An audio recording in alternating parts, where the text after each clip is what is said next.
Committee, Sammy Garabedian. Welcome!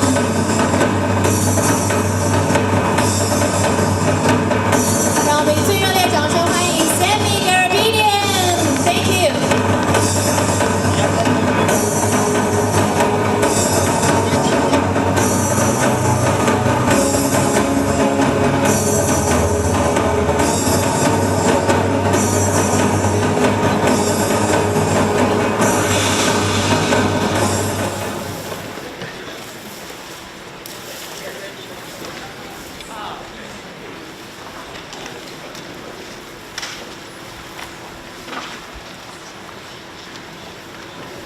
Good afternoon, ladies and gentlemen.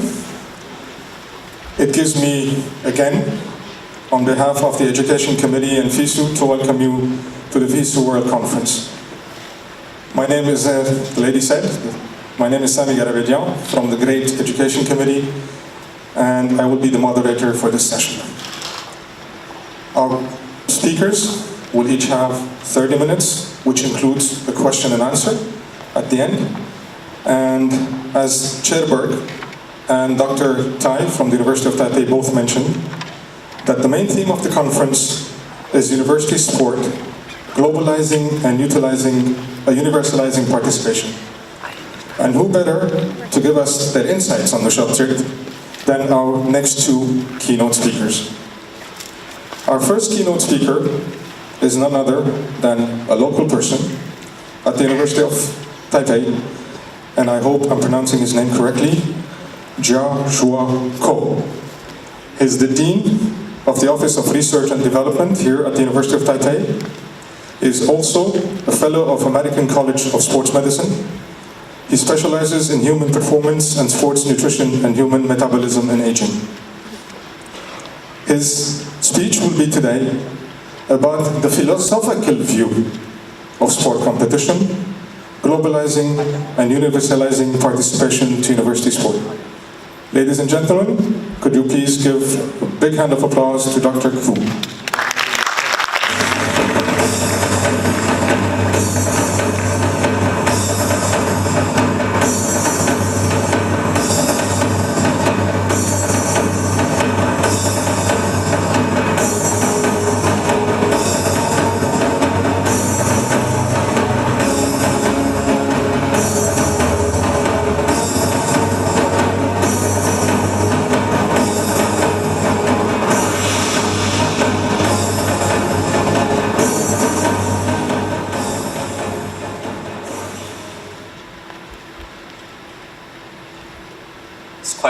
Honor to be here, especially introduce my old friends. Okay, today my topic is actually, is the slide ready? Yeah, please. The first.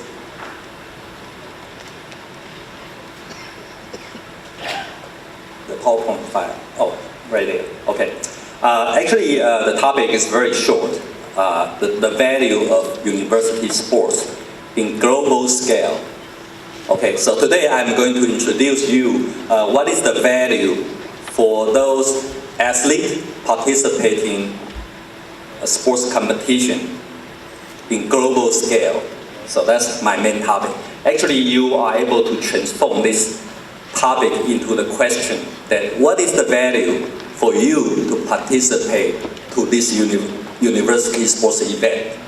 So think about it. What is the most important value for you to be here? As you already know that the sports is all about demonstration of your physical excellence. And you might already understand that you demonstrate that you are better than the other. Is that matters? Is that meaningful to the other people? The answer is not necessarily, right? Yeah. But for sports, it's very important because you can see a lot of people, they experience the win and loss. And you can also see some of the positive behavior that when people are falling behind, sometimes you see people help. Okay, so you can see a lot of positive behavior in sports. Another thing is related to the panel discussion we just had minutes ago. If you are demonstrating that you are excellent, does it really matter for your future? Is that guarantee you're going to have a good job? You are able to contribute in your skill for the others? I think the answer is very clear. It's not necessary, right? So unless you know the positive value of the sports, you are able to understand and you can use this event for your future. Okay, so let's go back to the question. What is the value of university sports in global scale? Okay, here's my answer. The sports is a platform for networking.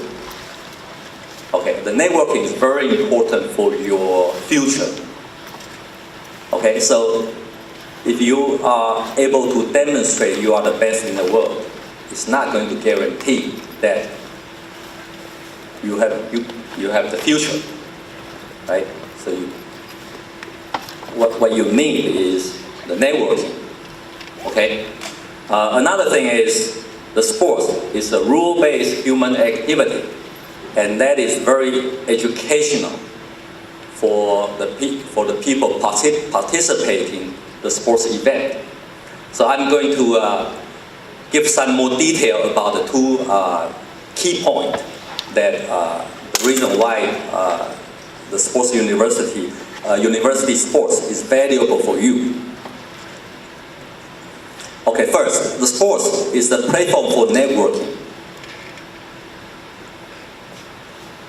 Okay, most of the participants into the event are actually university students. So if you are really thinking about why you are going to university, what is the main purpose that you are going to university? There are two purposes. First, for the future success. Second, to have a fun with people. Which one is more important? Actually, they are equally important. Some people think the specialization yourself, you become the high-skilled worker might be very important for you, but actually having fun with people, with your colleague, is also very important because university is the places that you train skilled workers for contributing to the society. And therefore you are having an opportunity to have the friend who may become future leaders. Okay, so not only study, you want to have a fun, and sports is one way to have a fun together. Okay, so if you ask yourself the question that the young people, not most of the young people might not realize that the networking is very important for the career. So if you specialize yourself and you have successfully demonstrated that you have the excellence in professional skill, it's not going to guarantee you have a good career. Okay, so you go back thinking about the question. So if you graduate from university, you become the CEO of one company. And now you are thinking about you have the opportunity to recruit the very best for your company. Then you start to go back and thinking about who I'm going to recruit. Thinking about the question. Those who are in your mind are those who give you the present memory. Not only they are having high skill. So if you have demonstrated your excellence in sports arena, you need to pay much more attention on that. This is actually a very good opportunity for you to make your network. Okay, so this, as you can see, this is the importance of the networking for career. there are many important persons that may be able to give you a lift for your future, and that is include your classmate, your teammate. Okay, so if you are in college, if you have the psychology class, you might be able to remember this very important piece of the theory that is made by a Russian scientist. It's called the Pavlov principle of classical conditioning. Okay, so if you look at this picture, if you see someone in sports arena, you see a lot of people. Okay, 10 years later, you see those people. It might give you different memory. And that is very important for your networking. If you remember the theory of the Pavlov principle of the classical conditioning, then you will understand that this is a very good opportunity for you to give the present memory of whoever you are encountering. So that may be able to transform this opportunity for your future. Okay, the rule of sports competition is always deal with the win and loss together. So if you are the teammate, then you are experience a lot of win and loss. And you are also having fun together. And you train together with your teammate. So your teammate is a very important person that for your future relationship and networking. So what you want to do is not only be a good athlete and pay much more attention on your demonstration of your excellence. That is something, but you want to pay a lot more attention on your whether you are able to give the present memory for your colleague. Okay, do you think that competition at global scale is an advantage for the participating athlete? Of course, this is very important.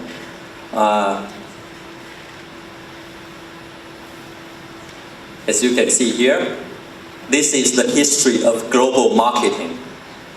So today, if you look at 200 years ago, the country used the trader to organize purchase of the good, and that is the one way to make the people have the wealthy lifestyle. And nowadays, if you look at today, if you look at the 500 largest global conglomerate, they are responsible for 70% of the commerce. Then you realize that the globalization is very important for everybody's future.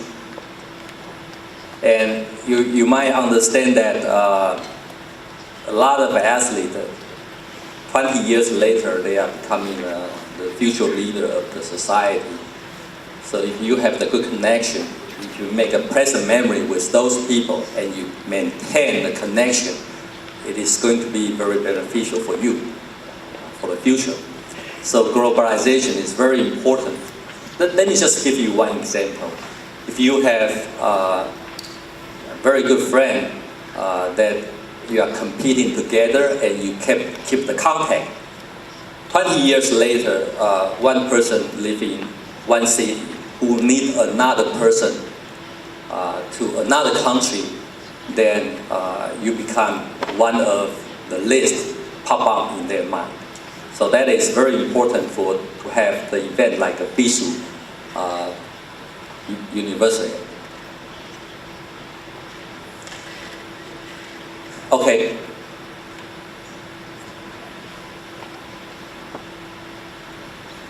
So this is the final. Let me bring this as the final conclusion that the sports in globalization is important. So you're going to experience win and loss with the people from your country, and you are competing with a lot of international opponent. You're going to leave a good memory.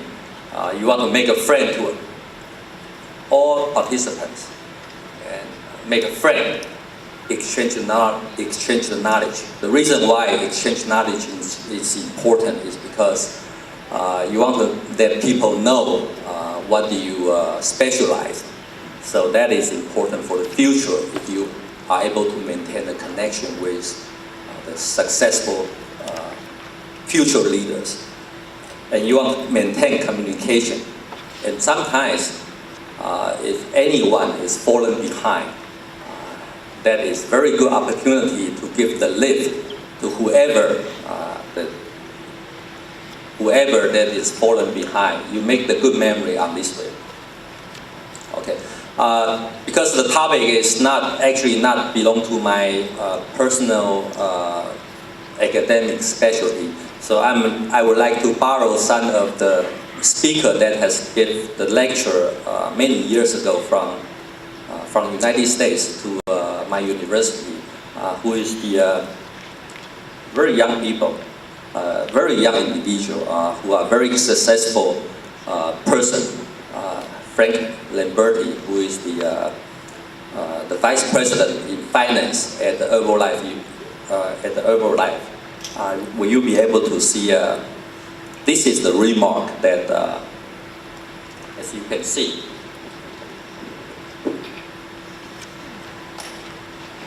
It's talking about the positive value of for the participant. So he said that participating in sports creates critical skill that would add value in one's life far beyond the time competing or playing on a team. The individual learn to commit, develop strong growth ethic, and reinforce the importance of standing up after a tough loss. All these skills are critically important in the work world as well. So additionally, for team sports, individuals learn that work together and collaboratively will breed success. A team can be comprised of the best technical player, but is the trust and recognition of the contributor each person make to the overall team performance that will win every time. Encouragement and honest feedback from coach would also prepare them of critical conversation. Help he and she may have with the boss and conversation he or she may need to have for the future employee. Finally, these are leaders' qualities that often emerge and become visible during sports. Keep your eye open for those people as they are likely go on success as leaders in many other aspects of their life. Okay, these are very important, especially it's very educational to me. Okay. So this is the final remark for the participants. 3 final remarks. The first, create present memory for whoever you are interact with. And you want to convert transient nice memory into a long-lasting friendship. So when you go back, you win. Go back, keep the contact. So that is very important. And you want to bring future opportunity for yourself. So that is all it matters. So finally, I would like to also give our distinguished guest that this is the National Theater, which is very close to the campus. So maybe after the event, you can have the very good networking with your friend into this area. Thank you very much for your time. Thank you, Dr. Cole. We are going to take a few questions. If someone in the audience has any questions to address to Dr. Cole. Anyone? Come on. This is an interactive conference. We need to ask questions. We need to get some answers. have officials, we have students. Surely someone must have a question for Dr. Ko. Anyone? We have volunteers with microphones on the sides. No one? Well, I'll pop one question, if you don't mind. Thank you for your presentation. If you had, I'm pretty sure you're a professor at the university. I know you're in the medical field. I want to assume, and sometimes it's wrong to assume, that you may have a student athlete in your class. If you did, what would you encourage your student athlete to do? To concentrate more on becoming a doctor in the future, or to go to the Olympics, or come to the World University Games, or Universal and win the gold medal for the country? Which for you would be much more important? I think this question is very important for almost everyone, not only for the athlete. For athlete, is having an advantage that you are going to globalize, because athletes are experienced interaction with a lot of international delegation. So I'm very encouraging those people are knowing friends outside, and also keep the contact by giving pleasant memory. And in my class, I often say to my students that the demonstration of the excellence in your professional skill is very important, but it's not essential for your success. It's essential, but not necessarily guarantee your future success. Okay? So when you demonstrate you are a very good person, very professional in skill, you also want to make a friend and keep the contact, because those of the friend maybe for your future opportunity. And in fact, we have many students that is doing that and has obtained many valuable opportunities for their future. Thank you. Does anyone from the audience have a question? Or can I pop another one? Okay. Dr. Ko, we very well know that in the world of sports, winning has become win at all costs for everybody. In your opinion, should it be winning at all costs, or it's the importance of participating and competing fairly? Which one do you believe? No. If we're getting to a point where everyone wants to win at all costs, okay? Cheating, doping, using whatever methods they can. Or is it the importance of actually participating and competing at the same and on the same footing as everyone else? Which do you think should be done? Is it winning at all costs or participating and enjoying competition? Wow, this is a very important question. This is something related to rule, okay? And I have to say that the sports is a very important place for the young people to learn how to follow the rule, okay? You know, liberal democracy is very important for young people to believe, okay? So if you're thinking about the reason that we can have a very good life, the reason is actually related to first, we are competing for the excellence, but we have all sort of the free behavior, okay? So we collaborate, and when you specialize and I'm specialized, we collaborate, then we make the life easier for each other, okay? But in a lot of free behaviors, there are some behavior that really undermines the collaboration. You can name a lot of behavior that is really undermine the collaboration. Okay, that's why that is the main reason you want to have the rule. Okay, so you want to have the rule to eliminate anything that is undermines the collaboration. Okay, so the rule is very important for young people to learn. So they understand they can have all sorts of the behavior to demonstrate they are excellent. But in the same time, you have to follow the rule. So if this behavior is internalized for the young people, and when they graduate, they get into the real world for competition, that is very beneficial for them to survive in the society. Okay, thank you, Dr. Ko. Could we please give Dr. Ko a big hand of applause?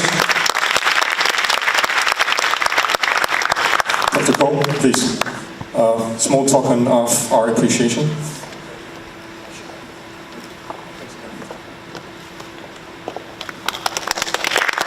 Thank you, Dr. Ko.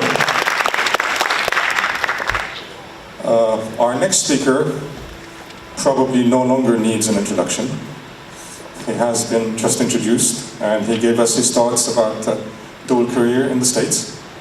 But there's one thing I'd like to mention about our next guest speaker, Dr. Emrit, the president of the NCAA, that during his tenure, the past 5 years of the NCAA, he has made every effort to actually support academic success and wellness of student athletes. And to talk about his topic, which I believe is college sports in America, creating a lifetime of opportunity. Without further ado, the president of the NCAA, Dr. Mark Emrit. Ladies and gentlemen.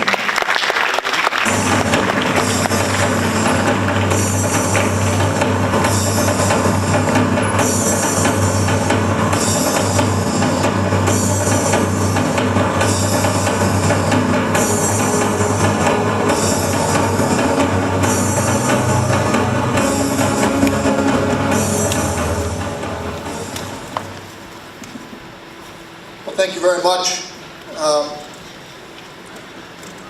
I hope that we can have a conversation as well as just a soliloquy from me. But what I'd like to do is pick up where you just were in this conversation to a certain extent, and that's to understand the role that collegiate athletics play in the lives of student athletes. And in order to do that, let me give you a brief history of college sport in America, because the role of athletics in higher education in the United States is in many ways unique in the world.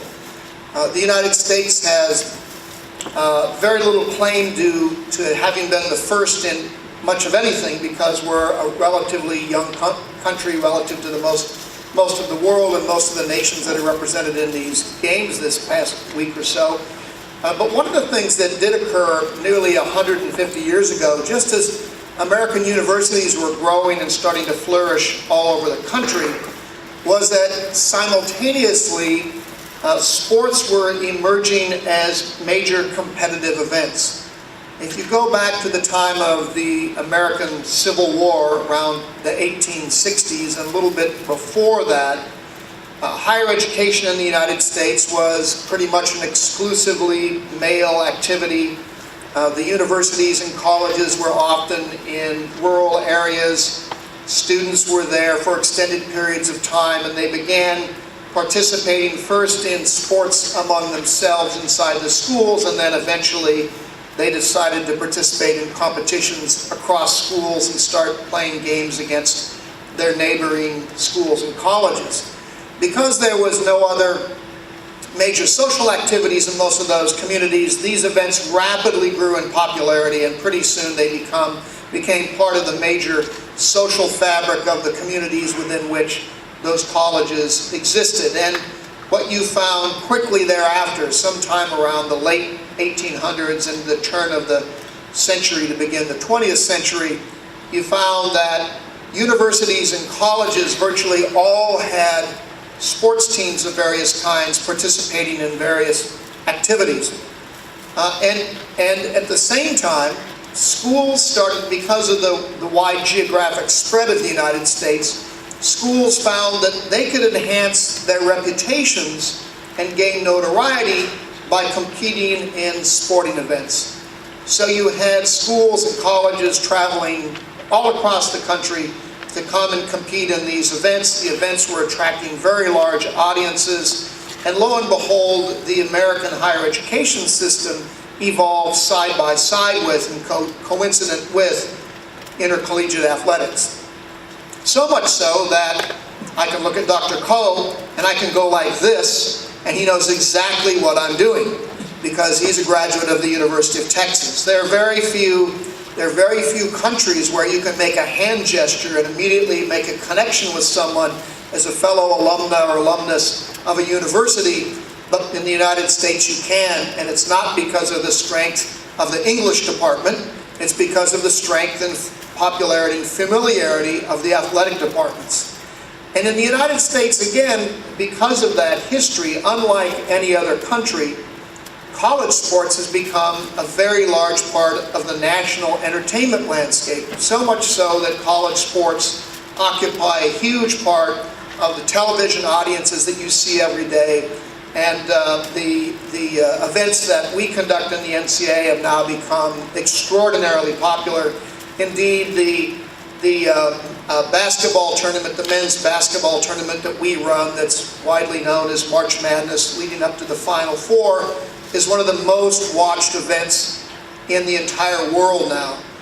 Indeed, if you look at the digital impressions, as they're called these days, the amount of time that people spend watching an event, the men's basketball tournament of the NCAA now equals that of the Olympics on a national and international scale because of its wide popularity. Nowhere else in the world has college sport garnered that kind of attention except in the United States. And I would love to tell you that that was some brilliant plan that someone hatched, and the reality is it was just historical accident. But what that did also, if you go back in that history, is that as these events were becoming wildly popular in the beginning of the 20th century, they brought with it the issue that you were just raising, and that is, should there be rules or should there be winning at all costs? Because winning was very popular, of course, with your alumni base, but one also had rampant cheating, and indeed the rule structures were largely immaterial. And university leaders from around the country came together, led, interestingly enough, by by an American president at that time, a fellow named Teddy Roosevelt, at the beginning of the 20th century, and they decided that if college sports were to continue to evolve in the United States, it needed to be done so in a structure that emphasized what universities and colleges were really about. Not simply providing entertainment through sport, not simply providing venues for students to play games, but in fact sports and educational endeavors had to come together simultaneously. And that led to the creation of what is now the NCAA, and more than 120 years now of effort to try and make sure that college sports and educational values went hand in hand. And so since that time, universities in America, in a very interesting way that also is coincident with the way higher education works, have come together in a voluntary association to set all of the rules of the NCAA. Now, the United States doesn't have a federal higher education agency. Indeed, many states don't have anything that really looks like a higher education agency. Universities themselves are governed predominantly by independent boards and independent governing bodies.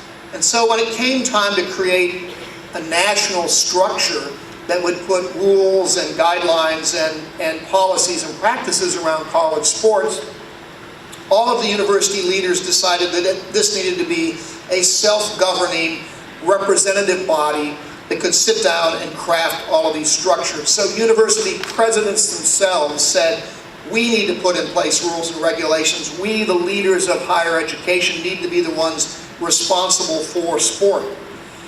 And even now, if you fast forward those 120 years to today, that's exactly the structure that's imposed upon collegiate sports.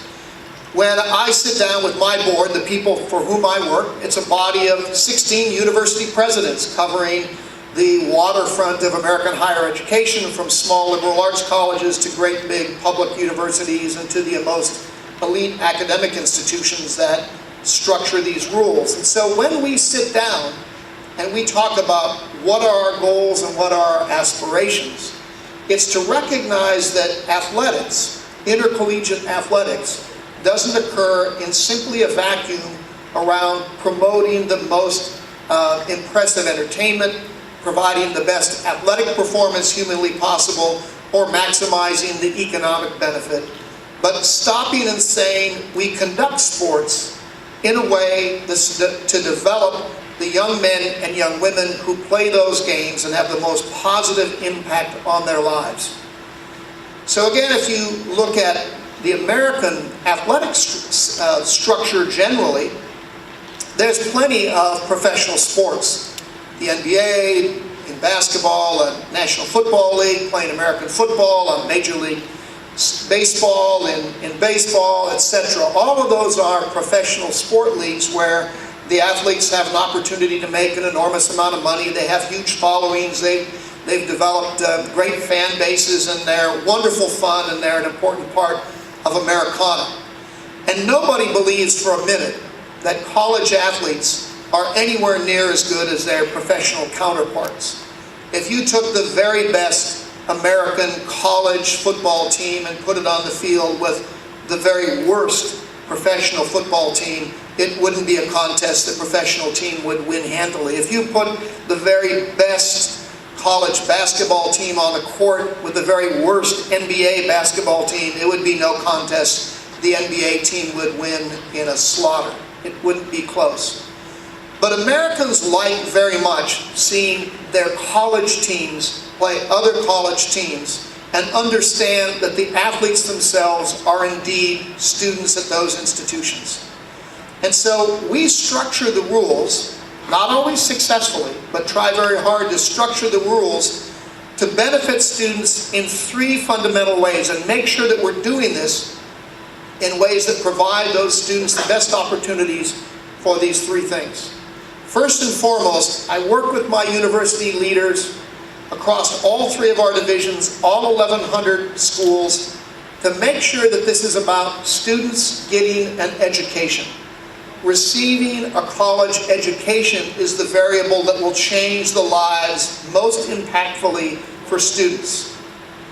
We have around 475,000 student athletes that play sports in the United States under the banner of the NCAA. About 475,000 of them. A very large portion of them, a disproportionate number of them, believe that they will be professional athletes. Let me give you a simple couple of numbers. In Division I, the highest level of competition that we have, every year we have about 5,500 men's basketball players. About 5,500 men's basketball players.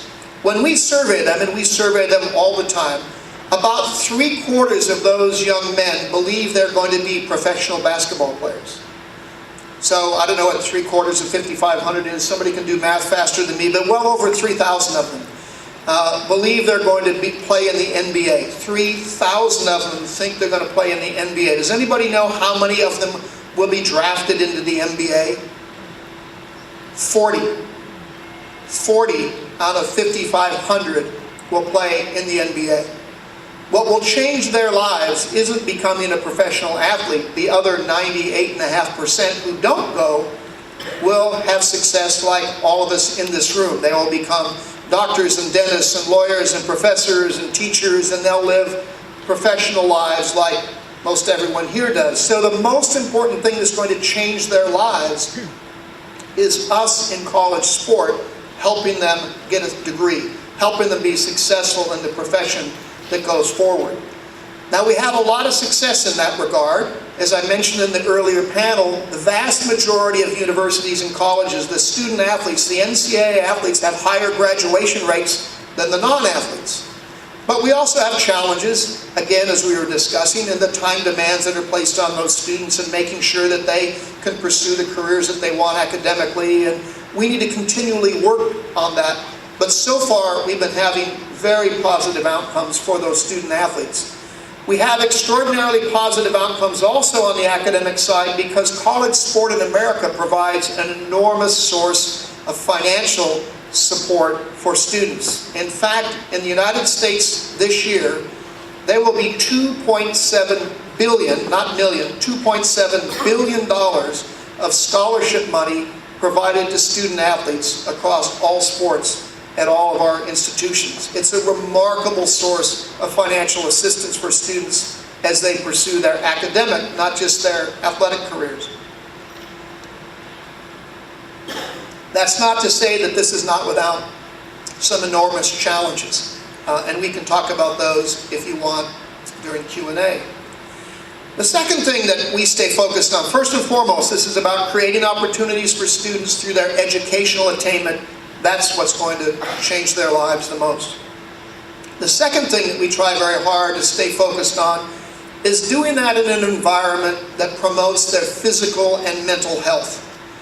Everybody in this room is in higher education in one way or another. When you're in higher education and you recruit a young man or young woman to come to your school, or they come to your university or college, you take on an obligation, I would argue a moral obligation, to help that person develop. We don't want students to come to us and then leave us physically or mentally less strong than when they came to us. Our promise is exactly the opposite, that we will send you out into the world ready to take on that world. When you graduate in an American university, you go through commencement because you're about to commence, you're about to begin the next phase of your life. We want to make sure that that occurs in a way that promotes your success. Well, what does that really mean? Well, it means that when you're playing sports, we have to do everything in our power to make sure that you don't get injured. That if you are injured in any fashion, that you get the treatment and support and training that you need to recover from that injury. That we participate in sport in a fashion that provides the rest and recovery that's necessary to build a strong body. You probably have followed a lot of the debate and discussion and very real concern around American football and around soccer and around rugby, around concussion and head injury and traumatic brain injuries that occur. Those are all very, very real. So we in the NCAA have spent an enormous amount of time and continue to spend time on understanding what those physical risks are and what the best approaches are to avoiding them in the first place, and then treating them and managing them should they occur. We're leading right now, along with the American Department of Defense, which oversees all of the American military, because their soldiers and sailors and airmen and women are the same ages as our students. We're leading the largest study on concussions in the world right now. It's a $30 million study that will follow tens of thousands of student athletes and military men and women through their careers and their lives, so that we can understand, first of all, the core medical issues around concussion and head injury, and then secondly, how to prevent it in the first place and determine how to make sports safer and better.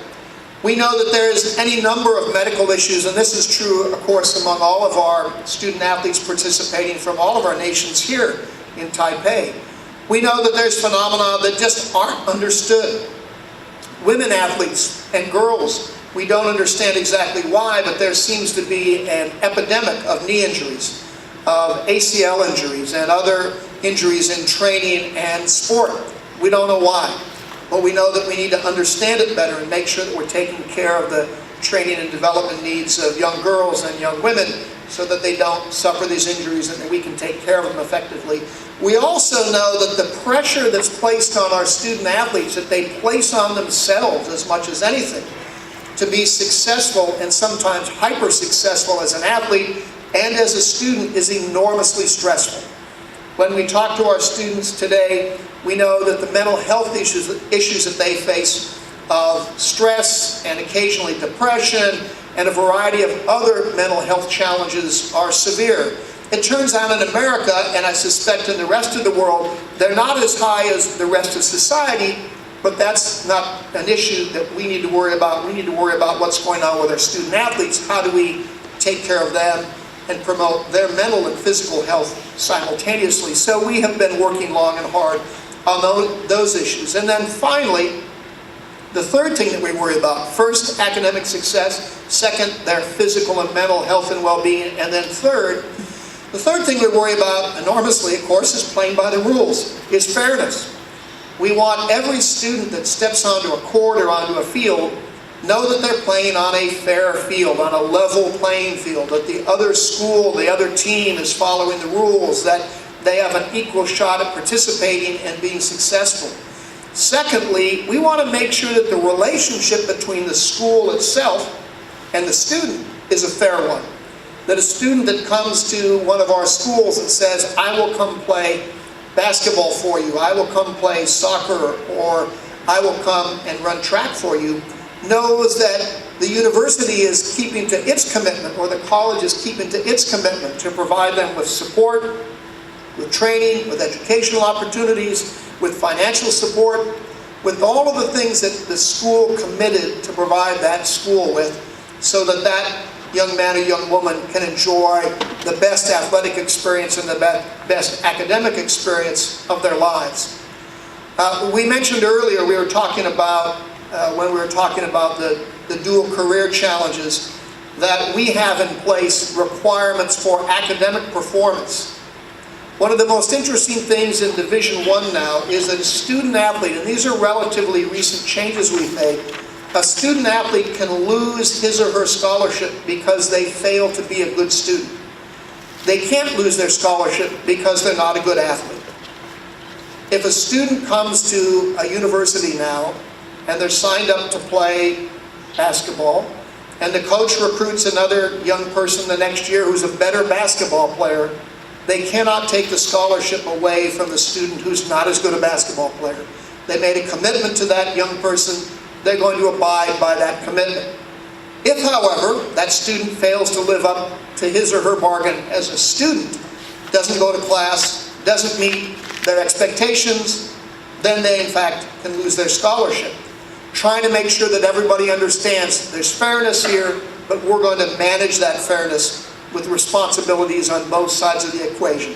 So that's what we've been working on, that's what we continue to work on, that's what I spend most of my time and energy on with my university leaders, presidents, athletic directors, coaches, and faculty leaders, is how do we make sure you get a great education and take advantage of that opportunity? How do we do that in a way that maximizes the health and well-being of our student athletes? And how do we do that in a way that's fair for all of the parties involved? And so with that, I'll pause and happily take questions on any of those issues or anything else that you'd like to talk about. Thank you, Dr. Hammond. Please, big round of applause.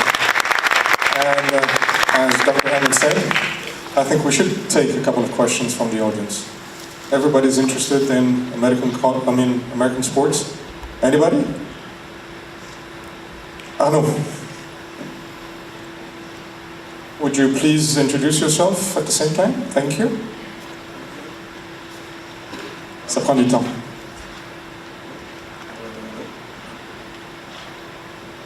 You can just talk loudly and I'll repeat it. Thank you so much for a very interesting presentation. I'm from the Gender Equality Committee. I'm sorry?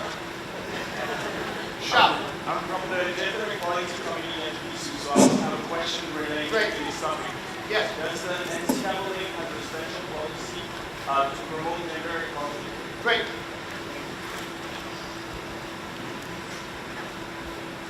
The question was, does the NCAA have policies and positions to promote gender equality? And the answer is unequivocal yes. So one of the things that happened 45 years ago now in the United States is the passage of a law, we call it Title IX, you don't need to worry about it, but one of the things that Title IX, not one of the things, the thing Title IX demanded was that educational support be provided to males and females in equal proportion, basically. And because sport in America is tied so closely to education, that law was immediately applied to sport, both at the elementary and secondary education, but also and most prominently in college athletics. And so we spend a very large portion of our time and energy pursuing gender equality in college sports. Indeed, we have 90 national championships that we run. So we run 90 championships every year, this is the very first year in which we had more women participating in those championships than men. The total number of women participating in sport overall in the NCAA is, I'm looking to somebody in the audience might have this number precisely, but it's about 55-45 with slightly more men than women. That's largely because of the size of American football teams. An American football team has 65 to 85 participants, and so when you take that out of the mix, then it's about a 50-50 blend. What we're worried about now, actually, though, isn't the student-athlete balance, it's the coaching balance. So we're having great trouble, and we're not sure why, attracting women into coaching positions. We're working hard on that. We're having challenges getting women into administrative positions, athletic directors, conference commissioners, and such. So we've shifted some of our attention to those issues, and stay tuned. We'll see how the progress goes. But that's becoming a very interesting challenge in the United States, is getting women to move into coaching jobs and into administrative jobs in college sports.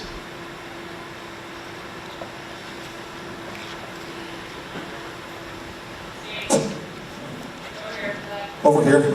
Lori. Who? Oh, okay. In the black and white stripe. In the black, yeah.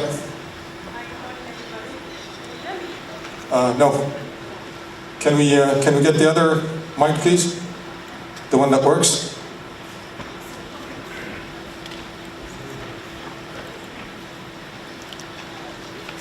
And this is the lady from South Africa, I think. Good morning, everybody. That's correct. Ilam Groenewald, I'm the president for the National University Sport Federation for South Africa. If I may, I have two questions.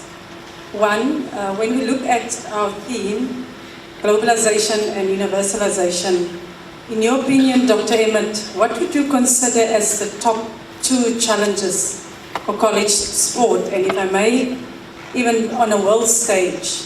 The second question, you mentioned that only 98% of the athletes manage to move into a professional sporting career. Do you manage to retain quite a few of them either in management or leadership positions?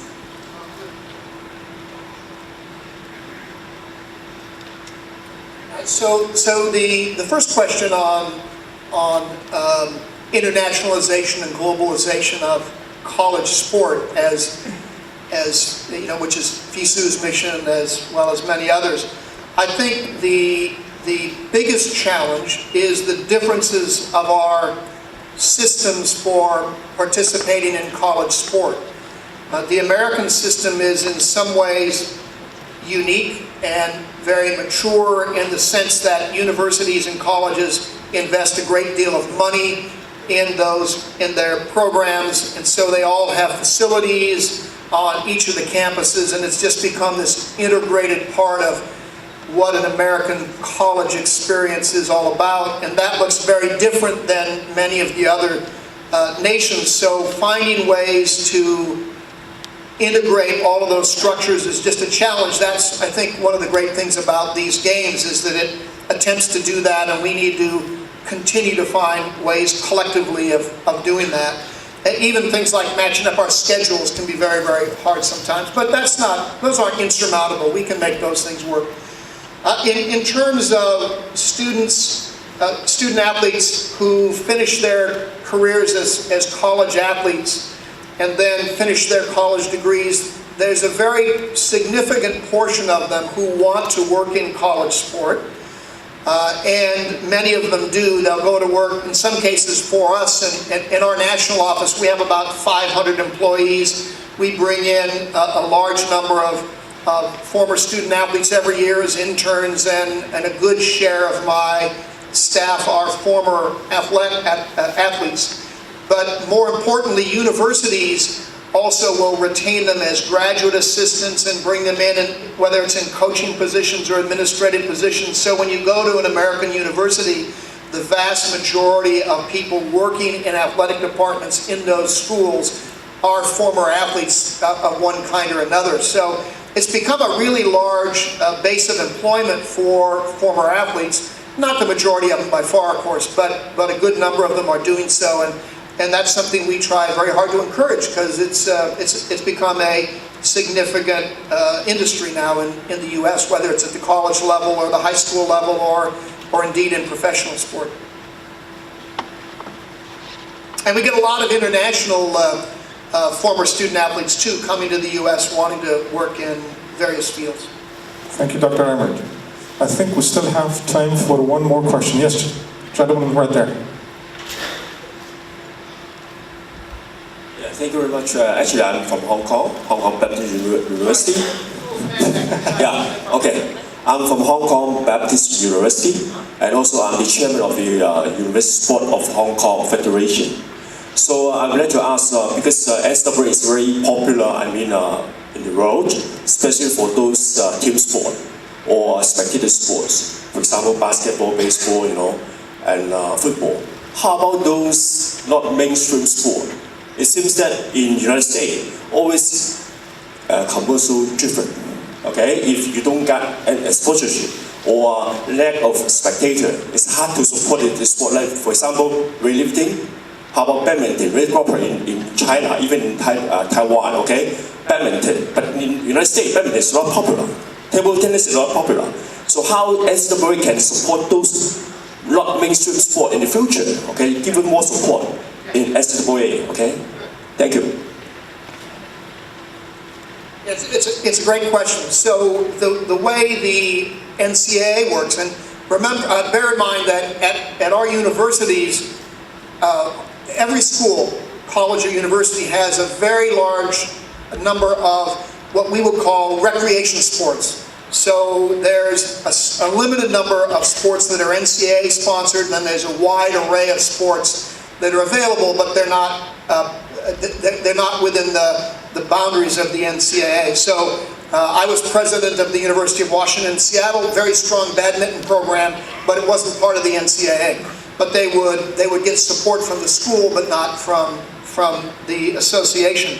The way the NCAA works is that we generate revenue for the association from those very popular sports from television rights. So the sports that are very popular, meaning they're popular with audiences, produce revenue that we use to support all of the other sports. So we have many sports that are NCAA championships that have very small audiences. We support a national fencing championships. Well, there's very little TV audience and very little spectator sport for fencing, but nonetheless, it's a popular sport on our campuses, so we run a national championship, even though that costs a good deal of money to run, but our basketball championship is very popular, so the revenue from that is used to support and subsidize the other sports. We have, as I mentioned, 90 national championships. Only one really is funding all of those others, and that's the men's basketball championship. The association can add, if universities want to add a new sport, they come along and let's say that schools wanted to add badminton, for example. Then the schools could say, we want to declare this an emerging sport. If they could get 40 schools to sign up to have a championship and support that sport and have an NCAA team, then the association would say, okay, fine, let's add badminton now. So there's constantly adjustments about what sports are being added. Last year, we ran our first beach volleyball championship, for example. That had never been an NCAA sport until last year. So every time there's growing interest, we add those sports. So many of them aren't wildly popular already. Fencing's important, but doesn't have a big audience. Water polo's an important sport, but doesn't have a big audience. So we have sports that don't get big TV audiences or even people watching them much at all. But we constantly are adding new sports to adjust to the interests of our students. Thank you, Dr. Emmert. Could you please give a warm hand of applause to Dr. Emmert? Thank you very much. Dr. Emmert? Dr. Emmert, just a small token of our appreciation for being here. Thanks a lot.